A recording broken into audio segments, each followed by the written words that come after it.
আল্লাহ রাসূল বলেছে, ইযা সাররাকা হাসানাতুকা ওয়া সাআতকা সাইয়্যাতুকা ফাআনতা মুমিন। কোন ভালো কাজ যদি তোমাকে আনন্দ দেয়, খেয়াল করো, কোন ভালো কাজ যদি তোমাকে আনন্দ দেয়, কোন মন্দ কাজ যদি তোমাকে বেদনা দেয়, ফাআনতা মুমিন। তুমি কোন ভালো কাজ করতে পারলে সে আনন্দ উপলব্ধি করবে। ইচ্ছা অনিচ্ছায় কোন মন্দ হয়ে গেলে দেখা পাবে, ঈমানের লক্ষণ। আর মন্দ কাজ করে যদি আনন্দ পাওয়া যায় তাহলে ঈমান নাই। কোরআন বলছে, সূরা ইউসুফে আল্লাহ বলছে, ইন্নাশ শায়তানা লিল ইনসানি আদুউম মুবিন। নিশ্চয়ই মানুষের প্রকাশ্য দুশমন হলো শয়তান। সে চায় না আপনি ভালো কাজ করেন, চায় ইয়ামুরুকুম বিল ফাহশা। কোরআন বলছে শয়তান সব সময় অন্যায়ের দিকে নির্দেশ করে। তাহলে সহজে সব আমাদের দুশমন কিন্তু চাইবে না আমরা একটু ভালো কথা শুনি, নিজের জীবনকে সুন্দর করে, এটা চাইবে না। তাহলে আমরা কি আমাদের দুশমনকে সুযোগ দেব? যদি সুযোগ না দেই তাহলে আমার সাথে একটু মোতাওয়াজ্জিহান ইলা জিহাদিল উস্তাদ ইলা জিহাদিল স্পিকার, স্পিকারের দিকে একটু মোতাওয়াজ্জহ থাকবো। আমরা চোখ কান খোলা রেখে যতদূর পারি, বই পুস্তক খাতাপত্র তো নাই আপনাদের, তাহলে আপনার মনে রাখবেন বলে হুজুর এখন আর মনে রাখা লাগে না, যন্ত্র আছে, এই যে যন্ত্র অভিজ্ঞ আছে, ঠিক আছে। তারপরেও টুকটাক কিছু জিনিস নোট থাকলে ট্রেনিং এর জিনিসই হলো নোট, ডায়েরি থাকবে অথবা খাতা কলম থাকবে। এটা আল্লাহ আল্লামা বিল কালাম। কোরআন বলছে জ্ঞানের পূর্ণতা হয় কলম দ্বারা। কোরআন ঠিক আছে, জ্ঞানের পূর্ণতা হয় কলম দ্বারা, কলম ছাড়া করবেন, কলমের সাথে জ্ঞানের সম্পর্ক। সেই জন্য আপনারা খেয়াল করবেন, আবার টুকটাক নোটও করবেন। আমি কোরআনুল কারীমের সূরা আনফাল 27, 28, 29 তিনটা আয়াত পড়েছি। কোন সূরা থেকে জানি পড়লো? সূরা আনফাল। সূরা আনফাল কোরআনের সাথে যাদের সম্পর্ক আছে তারা তো, ধরুন বাকারা, সূরা বাকারা, বাকারার পরে সূরা হলো আলে ইমরান, আলে ইমরানের পরে নিসা, নিসার পরে মায়েদা, মায়েদার পরে আনআম, আনআমের পরে আরাফ, আরাফের পরে আনফাল, হিসাবে 7 নম্বর সূরা। এই আনফাল সূরা থেকে আমি পড়েছি 27 থেকে 29। এখানে সব আমি সাধারণ তর্জমাটা করেছি। এই তর্জমার মাধ্যমে আপনারা কিছুটা টের পেয়ে যারা খেয়াল করবেন। আমরা এই সূরার শান-ই নুজুল, যে সাবাবে নুজুল, যে প্রেক্ষাপটে সূরাটা নাযিল হয়েছে, কোরআনের আয়াতগুলোর ক্ষেত্রে আপনারা যখন কোরআন পড়বেন খেয়াল করবেন, কোরআনে কোরআন তো আল্লাহ তাআলার বাণী। এই কোরআনের বাণী যার হৃদয়ে ঢুকে তার হৃদয়টা নরম হয় না শক্ত হয়। দলিল আছে সূরা জুমার 23 নম্বর আয়াত, সূরা জুমার মারো জুমা, সূরা জুমারের 23 নম্বর আয়াতে আল্লাহ বলছে যে আল্লাহু নাযালা আহসানাল হাদিসি কিতাবাম মুতাশাবিহাম মাসানিয়া তাকশাইরু মিনহু জুলুদুল লাযিনা ইয়াখশাউনা রাব্বাহুম থুম্মা তালিনু জুলুদুহুম ওয়া কুলুবুহুম ইলা যিকরিল্লাহ। আল্লাহ বলছেন আমি আল্লাহ একটা দারুণ কিতাব নাযিল করেছি। সুবহানাল্লাহ। আহসানুল হাদিস, আহসান মানে হলো অধিক সুন্দর, সুপারলেটিভ ডিগ্রি। এটা হলো ইসমে তাফজিল, আরবি গ্রামার যারা পড়ছেন, ইসমে তাফজিল হলো superlative degree, positive, comparative, superlative. সুপারলেটিভটা তো হলো সবচেয়ে সেরা যেটা। আল্লাহ বলছেন আমি সবচেয়ে সেরা একটা কিতাব নাযিল করেছি, যার হৃদয়ে কিতাব ঢুকবে তালিনু জুলুদুহুম ওয়া কুলুবুহুম ইলা যিকরিল্লাহ। দুটো শব্দ আল্লাহ বলছেন, তার জুলুদ এবং কুলুব। জুলুদ মানে চামড়া, জিলদুল থেকে চামড়া নরম হবে, কালব নরম হবে। বলে চামড়া কি নরম হবে? আল্লাহ বলছেন আমাদের বিশ্বাস করবো যে যার হৃদয়ে কোরআন ঢুকবে সে কালো হোক, আল্লাহ তাআলা তার চামড়ার মধ্যে একটা আকর্ষণ তৈরি করে দেবে। সুবহানাল্লাহ। আর অন্তর্ভুক্ত আলোকিত কর্মী নরম হবে। বুখারী 4890 নম্বর হাদিস, যে হযরত আলী রাদিয়াল্লাহু তাআলা আনহু বর্ণনা করেছেন। তিনি বলেন এই অংশটুকু আয়াতগুলো নাজিল হয়েছে হাতিব ইবনে আবু বালতাআ, একটা সাহাবী। হাতিব ইবনে আবু বালতাআ তার সম্পর্কে নাজিল হয়েছে। সে বদরি সাহাবী, বদরের যুদ্ধে অংশগ্রহণ করা সাহাবী। বদরি সাহাবীদের মর্যাদা আল্লাহ এত বেশি বাড়িয়ে দিয়েছে, তাদের অনেক বেশি মর্যাদা। সেই হাতিব ইবনে আবু বালতাআ রাসূলুল্লাহর মজলিসে বসা, রাসূল একটা প্ল্যান করলেন, মদিনায় বসে একটা প্ল্যান করলেন, শুধু আমরা মক্কায় যাব। অষ্টম হিজরিতে প্ল্যানটা করতেছে, আমরা অমুক সময় মক্কা বিজয়ের জন্য যাব, তোমাদেরকে একটা প্ল্যান জানাই দিলাম, মাস্টার প্ল্যান। এই মাস্টার প্ল্যান জানাই দিলেন, তোমরা কিন্তু এ কথাটা মক্কাবাসীদের কাছে পৌঁছাইও না, এখন আমাদের গোপন ডিসিশন, এটা পৌঁছাইও না। রাসূল এটা বললেন। কিন্তু সেই বৈঠকে ছিলেন হাতিব ইবনে আবি বালতাআ, বদরি সাহাবী। সে চিন্তা করলো যে মক্কা বিজয় হলে তো সব শেষ হয়ে যাবে, মক্কার যারা রাসূলকে কষ্ট দিয়েছে, রাসূলের দেশ থেকে তাড়াই দিয়েছে, আর যখন মক্কা বিজয় করা তো রাসূল শেষ করে দিবে। তার কথা একটু ঢুকছে আর কি, ঢুকে সে কোনো একটা চিঠি দিচ্ছে, চিঠি লিখে সে একটা মহিলা ঠিক করছে। এই মহিলার বলছে, তুমি এই চিঠিটা নিয়ে মক্কার কুরাইশদের কাছে পৌঁছেও, সেরকম একটা প্ল্যান হয়েছে মদিনায়, মক্কা বিজয় হয়ে মক্কা আসবে, তাইলে তারা সতর্ক হবে বা যাই হবে। এই যে চিঠিটা সে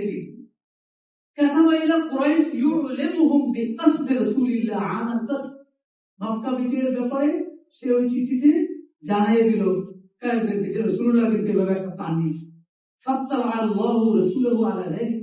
আল্লাহ তাআলা রাসূলকে এই বিষয়ে অবহিত করে দিলেন, মেইল পাঠিয়ে দিলেন। তখন কি মেইল ছিল? তখন মেইল হোয়াটসঅ্যাপে দিয়ে দেয়, কিন্তু তখন মেইল ছিল না। জিবরাইল তো ছিলেন না, ছিলেন না? জিবরাইল আজকে দুনিয়ায় যত আবিষ্কার সবগুলি তো ওখান থেকেই ফরমেশন। সুবহানাল্লাহ বলে, ওয়ানজালনাল হাদীদা ফীহি বাসুন শাদীদ ওয়া মানাফিউ লিন-নাস। কোরআন শরীফে একটা সূরার নাম আছে হাদীদ। হাদীদ মানে লোহা। হাদীদ মানে কি? লোহা। সূরার নামে লোহা। এই সূরার লোহার, এই হাদীদের 25 নম্বর আয়াতে আল্লাহ বলেন, আমি লোহা নাযিল করেছি, এই লোহার মধ্যে আছে অনেক অনেক উপকারিতা, অনেক অনেক শক্তি। বলে সুবহানাল্লাহ। সুতরাং এই লোহা নিয়ে গবেষণা করে করে মোবাইল বানিয়ে ফেলছে, কত কিছু বানিয়ে ফেলছে। আর আমরা তো কোরআন শরীফ গবেষণা নাই, কইরা তাবিজ বানাই। তাবিজ বুঝে? তাবিজ বানাই, বিসমিল্লাহির রহমানির রহিম, তাবিজ বানাই গলায় ঝুলিয়ে রাখে। কি যে কোরআনে আছে কোনো খবর নেই, মুসলমান। কিন্তু অমুসলিমরা গবেষণা করে করে the Quran, the Holy Quran is not a book of history, but it is divine verdict on history, the superb style in which the Holy Quran has discussed the different phases of the rise, development, and decline has no parallel in historical records of the world. Subhanallah বলবেন না? কারণ বুঝছেন না, না বুঝছেন, না বুঝছেন সুবহানাল্লাহ বলে কোনো লস নাই। বুঝতে বলেন না বুঝতে বলেন। কোরআন একটা ইতিহাসের বই নয়, কিন্তু এর মধ্যে অনেক ইতিহাস আছে, ডিভাইন। সব ডিভাইন মানে ঐশ্বরিক, আল্লাহ থেকে দেওয়া ইতিহাস। সবগুলোই সায়েন্টিফিক, সবগুলোই অথেন্টিক, সবগুলোই logistic. There is no doubt in it, কোনো সন্দেহ নাই। এই কিতাব তারা গবেষণা করে করে বহু কিছু আবিষ্কার করে ফেলেছে, আর আমরা গলার তাবিজ বানাই ঝুলে রাখি, কিছু জানি না কি আছে। এখন যখন আল্লাহ তাআলা রাসূলকে জানাই দিলেন যে হুজুর ঘটনা কিন্তু করছে, আপনার যে প্ল্যান নিছেন না, গোপন বৈঠক করেছিলেন, বৈঠকের নিউজ তো চলে গেছে, আপনার বৈঠকেরই একজন পাস করে দিয়েছে, চিঠি পাঠিয়ে দিয়েছে। চিঠি কোথায়? রাসূলুল্লাহকে জানাই দিলেন যে চিঠি অমুক জায়গায় আছে, অমুক মহিলা রাউদাতুল খাক, বুখারীর হাদিসে রাউদাতুল খাক নামক জায়গায় মহিলাটা যাচ্ছে। রাসূলুল্লাহ 3 জনকে পাঠিয়ে দিলেন, আলী রাদিয়াল্লাহু তাআলা আনহু, মিকদাদ, আলী, মিকদাদ এবং আর জুবাইর। এই 3 জনকে পাঠিয়ে দিলেন যে তোমরা দৌড়ে যাও। তখন তারা এত মোটরসাইকেল নাই, দৌড়ে দৌড়ানো শুরু করছে। দৌড়াতে দৌড়াতে গিয়ে রাউদাতুল খাক নামক জায়গায় গিয়ে ওই মহিলা পাইছে। আলী কয়, তোমার হাতে একটা চিঠি আছে, দাও। কয়, না নাই। তাই আছে। রাসূলুল্লাহ বলছে তুমি দিতে হবে না, আলী নিশ্চিত হয়ে গেছে। কয় যে যদি না দাও তাহলে কিন্তু কাপড় চেক করবো, একবার সব খুলে চেক করবো। এরকম যখন হুমকি দিচ্ছে বুখারীতে আছে। তখন সেই মহিলা পরে যায় রূপাই করে আসতে গেলে তার চুলের বেনি আছে না, আপনারা বেনি চিনেন তো, আপনারা চিনবেন না, ওরা তো চিনেন বেনি আছে, ওই বেনির মধ্যে চিঠিটা নিয়ে গেছে, একবার চিঠি খুলে দিচ্ছে, দেখে যে হ্যাঁ রসুল যা বলেছে আল্লাহ ওই পাঠিয়ে দিচ্ছে। পরে হাতে আবু বলতার ধরছে কি করে এরকম করলে কেন, হুজুর আসলে ওখানে কিছু আত্মীয় স্বজন আছে তো, যদি রেড হয়, রেড বোঝেন না, মাঝে মাঝে রেড হয় না, পুলিশ আছে আগে জানায় যে আপনি আজকে রাত্রে কিন্তু বাসায় থাকেন না, রেড হইতে পারে, কথা বলছেন নাই। এই যে 22শে জুলাই আমার এই ওষুধ জানাইছিল, কিন্তু আমি মনে করছি কি রেড আর হবে, মুসলমান হয়তো নেবে না, মহিলা মাদ্রাসা রাইতে 1:30টার সময় এসে তো হুজুর চলে, আমি তো কই যাইতে হবে চলে। আমরা এরপরে হলো ডিবি অফিস, কেরানীগঞ্জ, কাশিমপুর সব মোটামুটি আমার ঘুরে আনছে। এখন রাসূলুল্লাহ যেহেতু ও জানাইছে, কেন জানাইলাম, যে আমি জানাইছি এই জন্য কিছু আত্মীয় স্বজন ওখানে আছে, তারা সতর্ক হলো, আমি ইসলাম ত্যাগ করে যাওয়ার ডিসিশন নিয়ে করি নাই। ওমর তো একটু রাগী মানুষ না, ওমর তো হুজুর আমাকে অর্ডার দেন, আজের এক অনুকা আমি তার গলদানটা ছিন্ন করে দেবো, কারণ সে রাসূলুল্লাহর প্ল্যান ফাঁস করে দিয়েছে, মারাত্মক অবস্থাতে। এটা এখন এটা না মোসাদরা ইরান ধরে ধরে সাইজ করতে হবে, মোসাদ ইসরায়েলের গোয়েন্দা সংস্থা।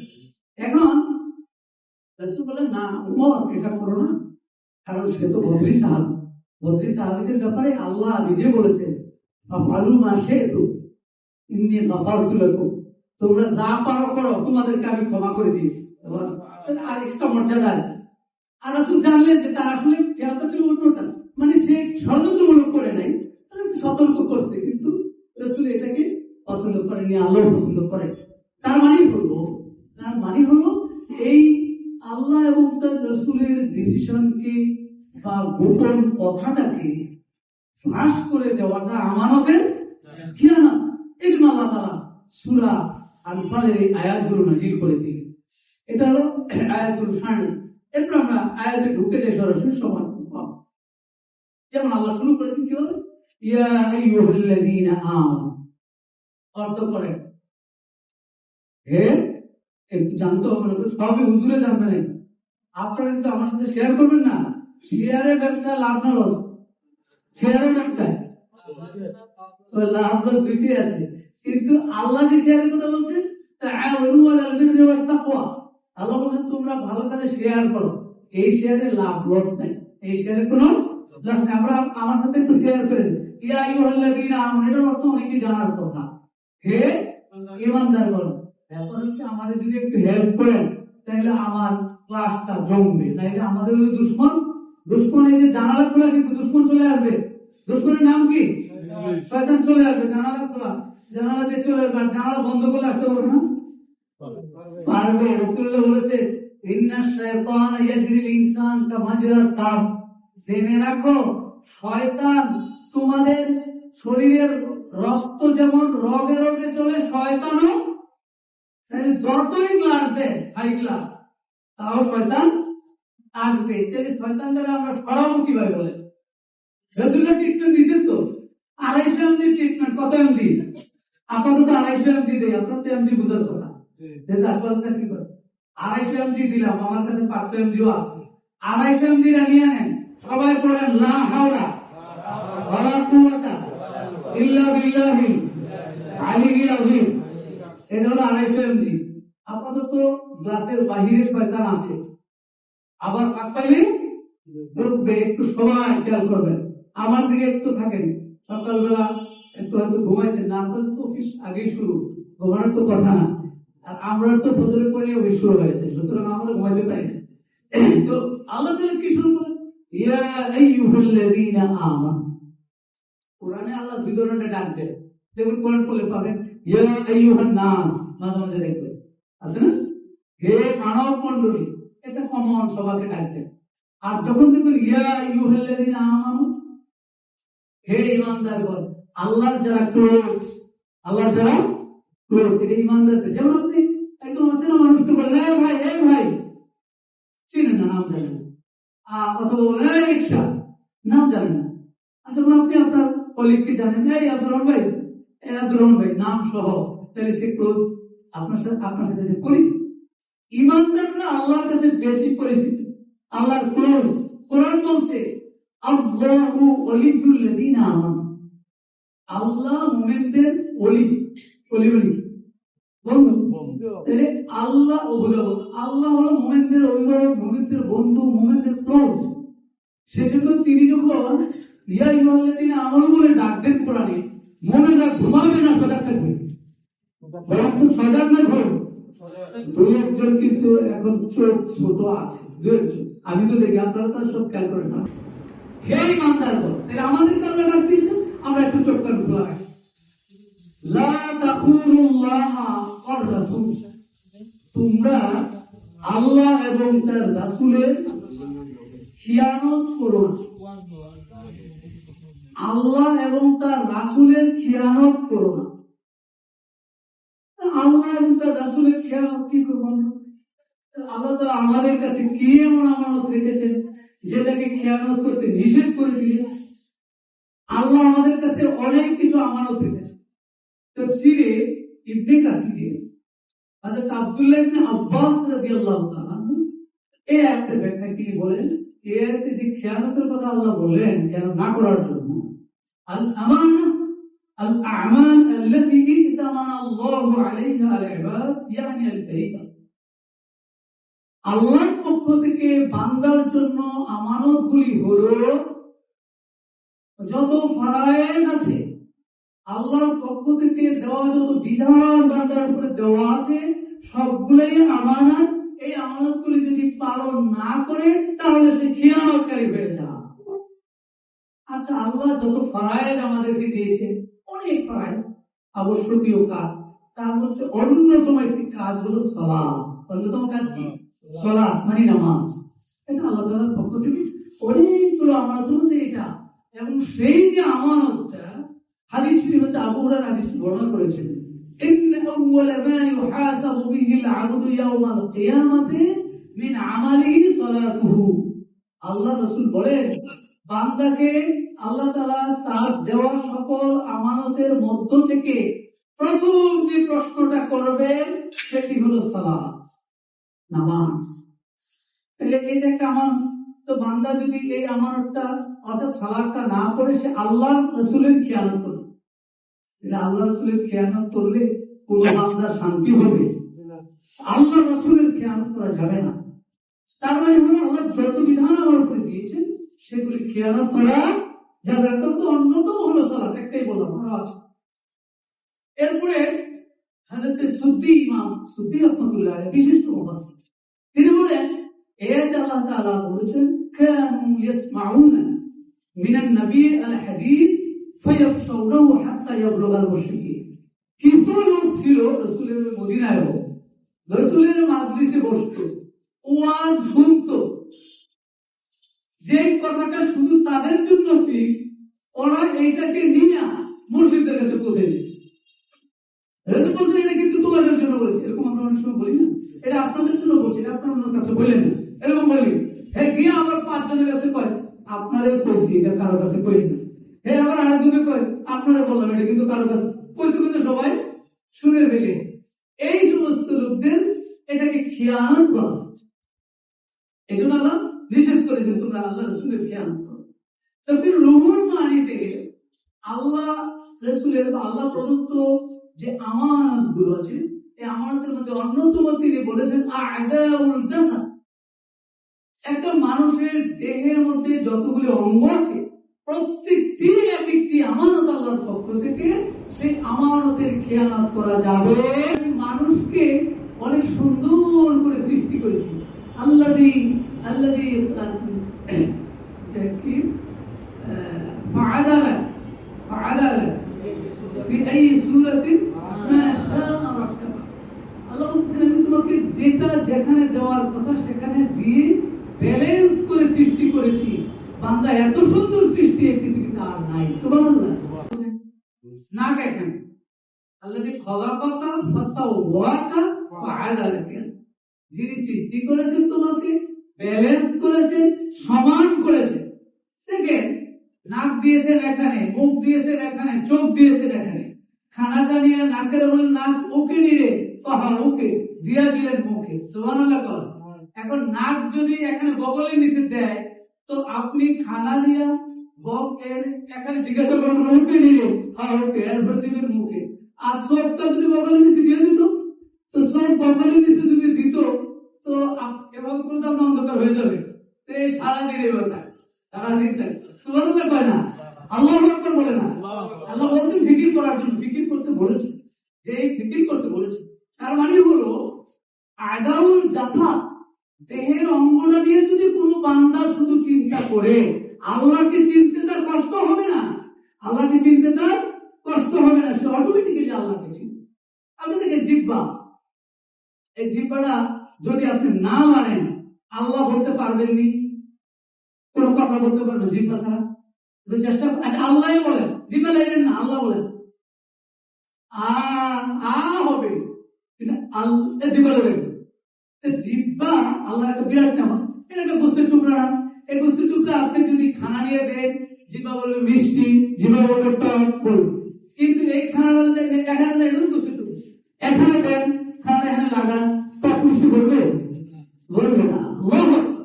এজন্য রুহুল মানি বলেছে তোমার দেহের গোটা অঙ্গগুলোই আমার আল্লাহর পক্ষ থেকে এক একটি আমানত, সেই আমানতগুলিকে তুমি আল্লাহর দেওয়া বিধান ছাড়া, আল্লাহর ডিরেকশন ছাড়া খরচ করিও না, ব্যয় করিও না, তুমি তাহলে খিয়ানতকারী হিসেবে চিহ্নিত হবে বলে চোখ আল্লাহর নিয়ামত না নেওয়া না। রাসূলুল্লাহ বলেছেন কারিমাতে, তোমার গোটা দেহের সবচেয়ে সেরা দুটি নিয়ামত হলো চোখ, কিন্তু সেই চোখকে তুমি হেফাজত করো। এই চোখ যাদের নাই তাদেরকে জিজ্ঞাসা করেন কি দামি জিনিস এটা, কত মূল্যবান জিনিস সেইটা আল্লাহ। এবং গোটা দেহের সবগুলি অঙ্গ এক একটি নিয়ামত, এই নিয়ামতগুলি খেয়ানত করতে আল্লাহ নিষেধ করছে। এটি হলো আল্লাহর প্রদত্ত আমানত। এই আল্লাহ প্রদত্ত আমানতের পাশাপাশি মানুষের কাছে মানুষের পরস্পর আমানত আছে। এই জন্য আয়াতটা শেষ অংশে বলছেন তোমরা কিন্তু তোমাদের পরস্পরের আমানত গুলিও খেয়ানত করিও না। ইন্নাস সামআ ওয়াল বাসারা ওয়াল ফুআদা কুল্লু উলাইকা কানা আনহু মাসউলা। সূরা বনী ইসরাঈল 36 নম্বর আয়াতে আল্লাহ বলছেন নিশ্চয়ই তোমার চোখ, নিশ্চয়ই তোমার কান, নিশ্চয়ই তোমার অন্তর, প্রত্যেকটি আমি আল্লাহর এক একটি নিয়ামত, সেই নিয়ামতগুলি সম্পর্কে তোমাদের জিজ্ঞাসা করা হবে। যে আকার বুদ্ধি দিয়ে আপনি পরীক্ষা দিলেন, পাশ করলেন, ইসলামী হাসপাতালে চাকরি পাইলেন, সেই আকল, সেই বুদ্ধি খিয়ানত যদি আপনি করেন আল্লাহ ছেড়ে দিবে?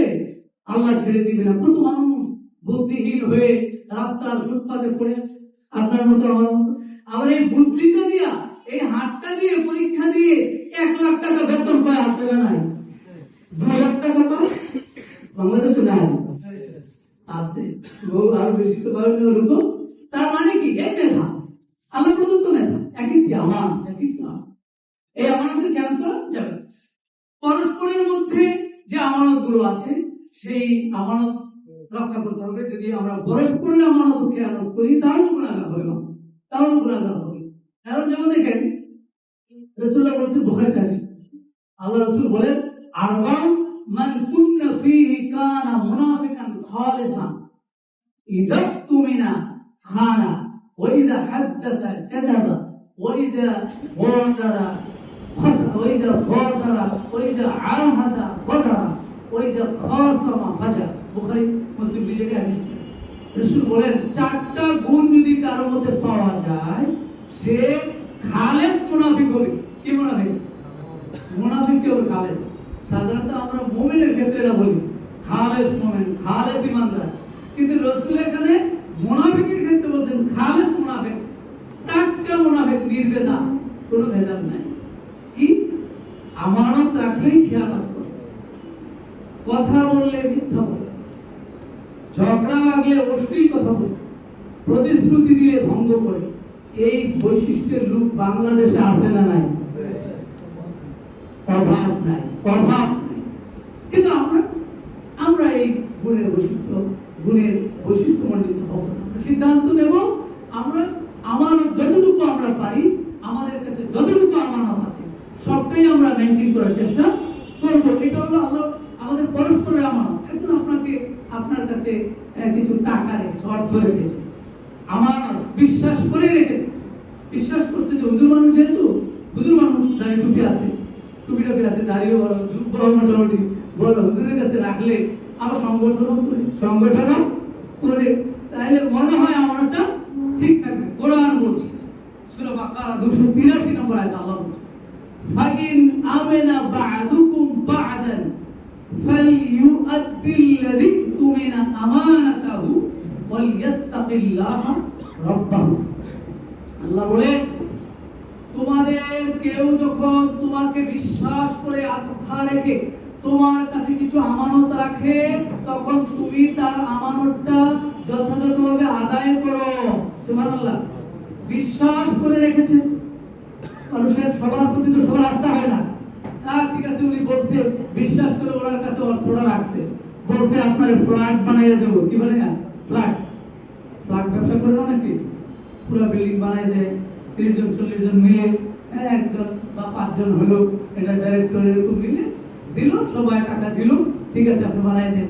কবে ফ্ল্যাট বুঝিয়ে দেবেন? 2026 সালে ফ্ল্যাট বুঝিয়ে দেবেন, 2020 সালে ফ্ল্যাট বুঝিয়ে দেবেন। 20 সাল বুঝিয়ে দেবেন, 20 সাল তো আসছে, কাজই ধরে নাই। 20 সাল 21 সাল 22 সাল 25 সাল সব চলে যাচ্ছে, এখনো ফ্ল্যাটের কোনো খবর না। এরপরে কয়েকদিন পরে যার কাছে টাকা রাখছিল সেও নাই, ফ্ল্যাট পাইবেন কই, ফ্ল্যাটও গেছে, সেও ওই যে ইসলামও গেছে, এটা কি আছে না, ইসলামও গেছে শান্তিও গেছে, বুঝলেন না, ইসলামও গেছে শান্তিও গেছে। বলে এটা আবার কি হুজুর? আরে ভাই কিস্তাটা কয়ে দেখছেন, এটা হলো মেয়েটারে পড়ানোর জন্য একজন মাস্টার রাখছে, লজিক মাস্টার ছিলেন আপনারা, লজিক মাস্টার বাড়ি থেকে পড়ায়, লজিক মাস্টার রাখছে মেয়েটারে পড়ানোর, ছোট বাচ্চা তো, ছোট বাচ্চা পড়াইতে পড়াইতে মেয়েটারে ডিগ্রি পর্যন্ত পড়াইছে মাস্টার, তো ডিগ্রি পর্যন্ত পড়াইছে, পড়াইয়া তো এখন পরে একদিন গিয়া দাদি রুমে গিয়া চেক করে দেখে ওই মেয়েটার নাম ছিল হলো শান্তি, আর যে মাস্টার সেই মাস্টারের নাম হলো ইসলাম। তিনি ইসলাম গিয়া থেকে রুমে ইসলামও নাই, আরে মেয়েটি কাঁদতেছে, আরে কাঁদতে কাঁদতে ইসলাম, আর ইসলামও গেল শান্তিও গেল, ইসলামও গেল, সবাই জিজ্ঞাসা কি দাদি তোমার সমস্যা কি, তুমি পারে আমার শান্তিরে পড়ানোর জন্য একটা মাস্টার রাখছিলাম, তার নাম হলো ইসলাম।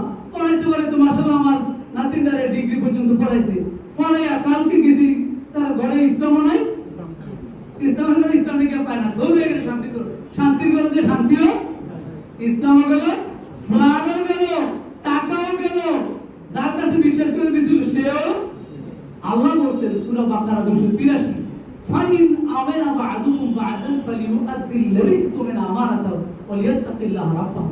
তোমাকে বিশ্বাস করে আস্থা করে তোমার কাছে কিছু আমানত রেখেছি, তুমি তার আমানত যথাযথভাবে ফিরিয়ে দাও। এটা হলো আমানত, অর্থ আমানত। এরপরে কথা আমানত, কথা আপনার কাছে বিশ্বাস করে একটা কথা বলছেন যে আপনি এটা রাসূল বলছেন আবু বকর চুরি করে দিছেন, তোমার কাছে যদি কেউ কথা বলে আর যদি সে এদিক সেদিক তাকায় কথাটা বলার সময়, ফাহিয়া আমানাত, মনে করি ওই কথাটাও আমানত, এই কথাটাও, কারণ সে এদিকে এদিক চাইতেছে আর কেউ যদি আবার না শুনে ফেলে, তো তুমি মনে করবে এই কথাটাও আমানত, তুমি এটা কারোর কাছে বলবা না, এটাও কিন্তু আমাদের কথাও আমানত হয়, তাহলে অর্থও আমানত হয়। আবার আপনাকে যে সময়টা আপনার জন্য বরাদ্দ দেওয়া আছে, আপনি যে প্রফেশনে আছেন, যে প্রফেশনে আছেন, এই সময়ের এতটা থেকে এতটা আপনার জন্য আমানত। এখন এই আমানত যদি খেয়ালত করে দিছে হলো নাইট ডিউটি, নাইট ডিউটি দিছে, চোখ কান খোলা রাখবে না, ঘুমাবে, তার নাইট ডিউটিতে আইসা ডিউটি শুরু করে আজিরাটা ধরে দিয়া লাইট অফ করে মাশাআল্লাহ একবারে গিয়া ঘুম, ফজরে আজানের আগে উঠছে, এরকম নাইট গার্ড আছে না নাই?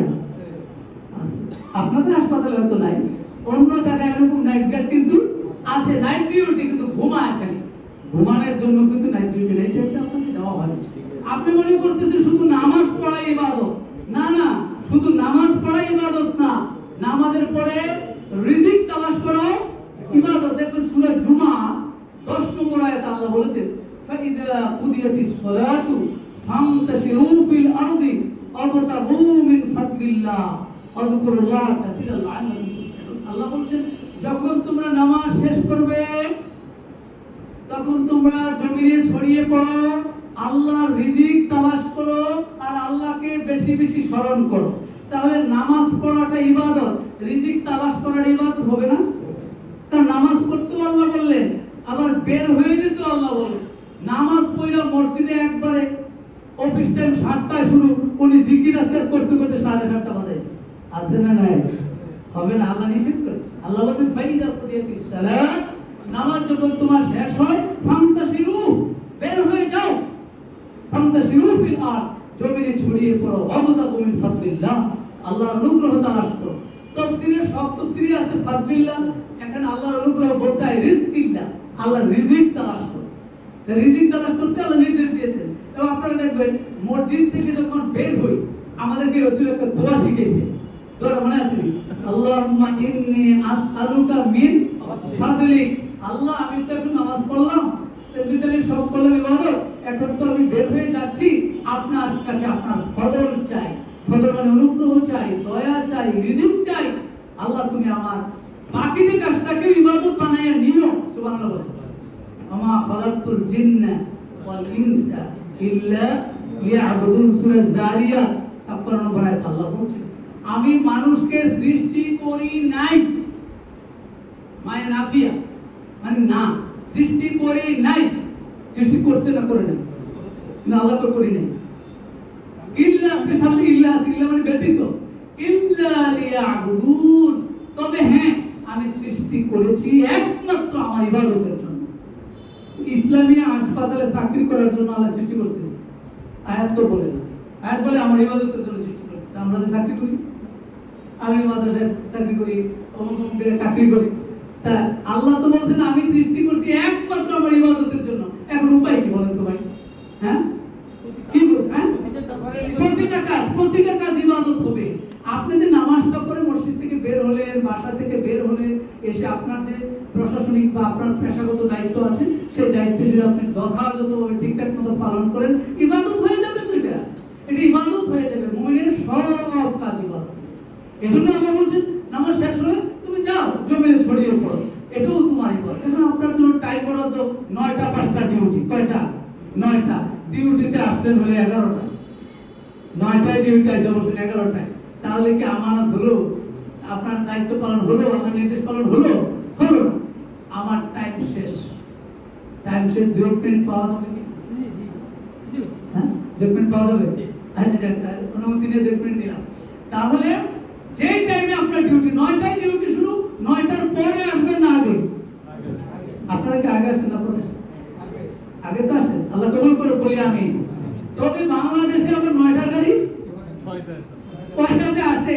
একবার ট্রেনে 9টার ট্রেন 9টায় আসছে, সবাই আশ্চর্য হয়ে গেছে, কি বাংলাদেশ তো মাশাআল্লাহ কি হলো 9টার ট্রেন 9টায়, সবাই আশ্চর্য হয়ে গেছে।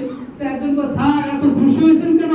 এটা গতকালকে 9টাতে আজকে আসছে, 24 ঘন্টা লেট। পাইল না, তো খুশি হওয়ার কারণ না, 9টা ঠিক আছে, কিন্তু আসার কথা ছিল গতকাল 9টায়, আর আজকে 9টায়। 9টার ট্রেন কয়টা? আমাদের দেশের কথা। কিন্তু আসলে আমরা যারা কমপক্ষে দিন লালন করি, ইসলামকে লালন করি, দায়িত্ব বোধ যাদের আছে, জবাবদিহিতার অনুভূতি যাদের আছে, হালাল হারামের প্র্যাকটিস যাদের আছে, আমি নামাজ পড়লাম আল্লাহর ইবাদত, এখন যে কাজে বের হয়ে গেলাম, এটা তো ইবাদত। তাহলে এখানে কাজটা ইবাদত হবে, এখানে আমার 2 পয়সা আল্লাহ যা মিলাবে সেটা যেন হালাল হয়ে যায়, সেই অনুভূতি যদি থাকে, গোটাটাই ইবাদত হলো। আর ইনকামটাও হালাল হলো। তাহলে হালাল ইনকামের মাধ্যমে আমি খেলাম, আমার সন্তানকে খাইলো, লস নেই। হালাল ইনকাম হৃদয়কে প্রশান্তি দেয়, আর হারাম ইনকাম হৃদয়কে অস্থিরতা দেয়। সেজন্য আল্লাহ তাআলা আমি কিন্তু আয়াত বলছিলাম 3টা, শেষ করছি 1টা, আরো 2টা রয়েছে, থাক এগুলি যদি আল্লাহ কোনো সময় সুযোগ হয়। আমি তো লোকেশন তো দিয়েই দিলাম, সূরা আনফালের 27, 28, 29। 27 নম্বর একটা বলেছি, 28, 29 আপনারা ওখানেও খুব গুরুত্বপূর্ণ দামি কথা, কত দামি কথা, অনেক দামি কথা, আপনারা একটু দেখে নেবেন। আল্লাহ তাআলা আমাদেরকে আমাদের এই পেশাগত দায়িত্ব, যে যেখানে আছে, যার যে সেক্টর আছে, যার যে কাজ আছে, সেই কাজটাকে ইবাদত মনে করে, বিশেষ করে যারা হাসপাতাল লাইনে আছে, আপনাদের আরো মস্ত বড় ইবাদত। কি বলেন আপনারা? মস্তবর ইবাদতের জন্য বললাম, আল্লাহ বলছেন যে কুনতুম খায়রা উম্মাতিন উখরিজাত লিন-নাস, তোমরাই শ্রেষ্ঠ জাতি, তোমাদেরকে পাঠানো হয়েছে মানুষের জন্য।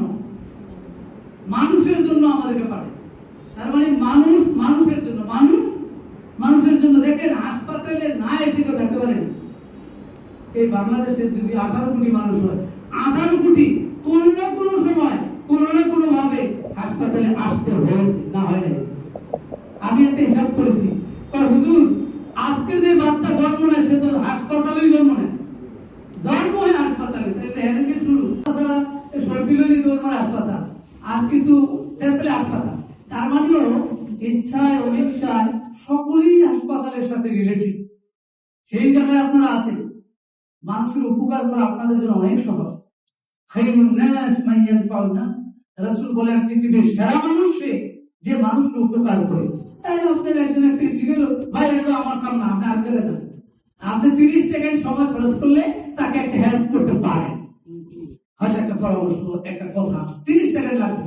আপনি 30 সেকেন্ড সময় করতে রাজি না, 30 সেকেন্ড বয়ে বয়ে মোবাইল ছাড়া ডিস্টার্ব হয়ে গেছে, তাই একটা ম্যাচ আপনি আর চলে গেছে, এটা আপনার আমার টেবিলের কাজ না।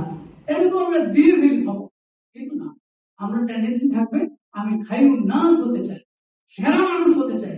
আর সেই সেরা জায়গায় হাসপাতাল লাইনে আছে, সর্বোচ্চ চেষ্টা করতে হবে সেবা দেওয়ার জন্য, সেরা মানুষ হওয়ার জন্য, আর পেশাটাকে ইবাদতে পরিণত করার জন্য।